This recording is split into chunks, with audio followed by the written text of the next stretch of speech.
just found this funny when I seen this shit. I just found it very funny. So if you don't know, Kanye West basically came out recently and said that, oh, he's been copying Drake's flow for years. You know what I'm saying? He admits that. Now, of course, we always say there would not be a Drake without Kanye West. We can hear it in some of the music that he takes some inspiration from Kanye West shit. Travis Scott. There's other niggas that take some inspiration from Kanye West in his early work. But for Kanye to come out and say like, yo, he's been copying that nigga flow, that is insane. If I'm Drake, I feel like I'm that nigga, bro. Like, yes, he is crazy, but early Kanye, go. Still a musical genius. As crazy as he is, the production he does on some of these projects is still good. I'm not gonna lie to you. So the fact that him, musically, we look at him as a GOAT, a pioneer in certain sounds, if you will. Like, for him to come on and be like, hey, yo, that nigga Drake, I've been copying that nigga flow. I've been stealing that nigga flow for years, bro. Hey, you gotta look at yourself and feel like you that, bro. You that dude. If this nigga is saying that, bro, you gotta really think you him. I'm not gonna cap to you. You gotta think you was him. If that nigga could come out and say some shit like that, bro, I'll be patting myself on the back if that nigga said some bullshit like that about me.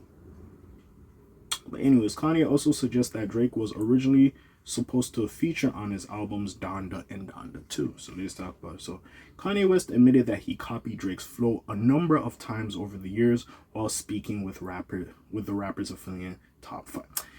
Yeah, okay. I don't dislike Top 5, but I feel like, yeah. Already. Yeah.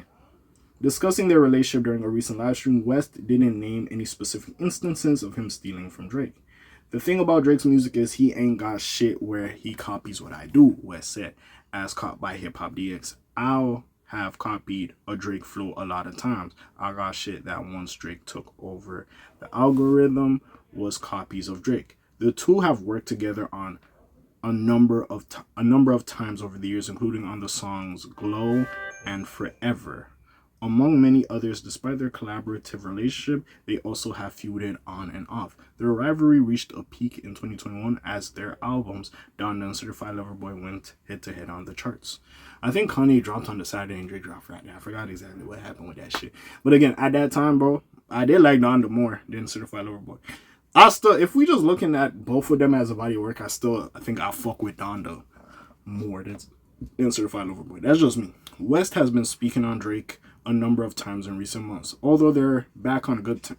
Are they really back on good terms? I wouldn't say they're the bestest of friends or they're back on good terms. I'm gonna just say it is what it is. In one video on X, formerly Twitter, he celebrated the Toronto rapper's decision to take legal action against Universal Music Group regarding Kendrick Lamar's Not Like Us diss track. Quote from Kanye: I'm so happy right now. You don't understand. With this UMG, Drake, Kendrick situation, Super Bowl Grammys, this shit was driving me, and you know where it should be driving me. But this is the biggest victory in music history right now, he said. West continued: I never finna call Drake out of his name. I'm Team Drake 100% and Team Kendrick and Team all of us. Kendrick needs to be going at UMG at this point. Alright, this nigga chatting. I do understand what he's mean, because listen, I always say Sinners is just a great explanation. If you haven't watched the movie Sinners, I do like what they did with Ramek and how he like had his points and tried to convey his message and stuff. But I did love especially when he was talking to Sammy. By the way, if you haven't seen the movie at this point, here's what it is. Like, I want your music, I want your stories. Like, I feel like that's record labels, especially like the white execs talking to the black urban people. Like, I want your music, I want your stories. I'm gonna get rich off your pain, your struggle. You know what I'm saying? But if you are such a prevalent artist, then, you know, we could kind of go independent and all that shit. Now, it took a lot of time for motherfuckers to get an infrastructure, but nowadays, I feel like we could do it. Also, by the way, I know I've been late on this. We do gotta talk about this alleged Iceman album that Drake is working. We're gonna talk about this shit eventually. We're gonna talk about it. But anyways, in addition to the UMG lawsuit, Kanye West also weighed in on Kendrick's collaboration with SZA, Luther preventing Drake's Nokia from getting the #1 on the Billboard Hot 100. He implied that the industry is secretly working against Drake. It's a love-hate for Drake, but man, this is not real, man. Luther is not dethroning Nokia. This is some Taylor Swift, Beyonce-ish. West wrote. Wow, they're really coming for Drizzy, huh? I heard the devil asked God for permission before teaching sinners their lessons. Seems like the devil has been given a free rein to go after Drake. Yeah, I'm not gonna lie, bro. Even though we can have a discussion about what you feel about certain aspects that did happen or the charts being fair or unfair. We can have a discussion about that. I think we can have a fair discussion about that. But I ain't gonna care, bro. Some of that bullshit that was going on, it just was what it was. I'm not gonna say it was payola by any means, but I will say, bro, it was two good songs. Like, Dude, there's a good song. Look, Nokia Grew on Me. It's catchy as fuck. I ain't gonna cap. But with that being said, bro, like, it is what it is. I don't know why we're taking so much prevalence in this Kanye stream again.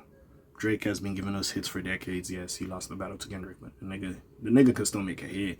Kendrick is Kendrick. As much, see, Kanye be talking so much because sometimes he be backpedaling, but he be starting shit, but he be backpedaling at the same time. So it is what it is. The nigga's performative. He be on some WWE shit. The nigga just be ranting and raving like he Hulk Hogan or something. You know what I'm saying? And it's crazy because both them niggas was, well, on some racism activity. If you really pay attention or you catch my drift. But yeah, it's just crazy. Also, the whole top 5 thing as well. If he just said this on his own, I'll say, okay, cool. But the fact top 5 is there, no disrespect to top 5, I'm just like, all right. Like, you know what I'm saying? Because, not to say Ye is scared of top. Well, who knows? He might be. But, like, yeah, it's just,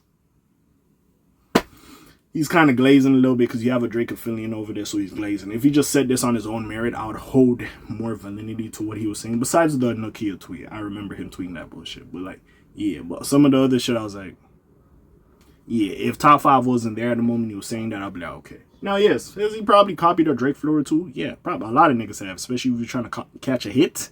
And this nigga was like the king of hits at one point. Yeah, I could see niggas trying to copy his flow and do all that shit. But yeah, we'll see exactly what happens. Just more craziness, more situations going on with this little thing. But yeah, besides all that, what do y'all think? Friendly Neighborhood Cat A sign out for today. Let TJ there while they're doing this thing. Name ring bells like Quasimodo, you heard me? Hit like, subscribe, try a little moto. I'm gone. Shalom, peace, y'all, gang.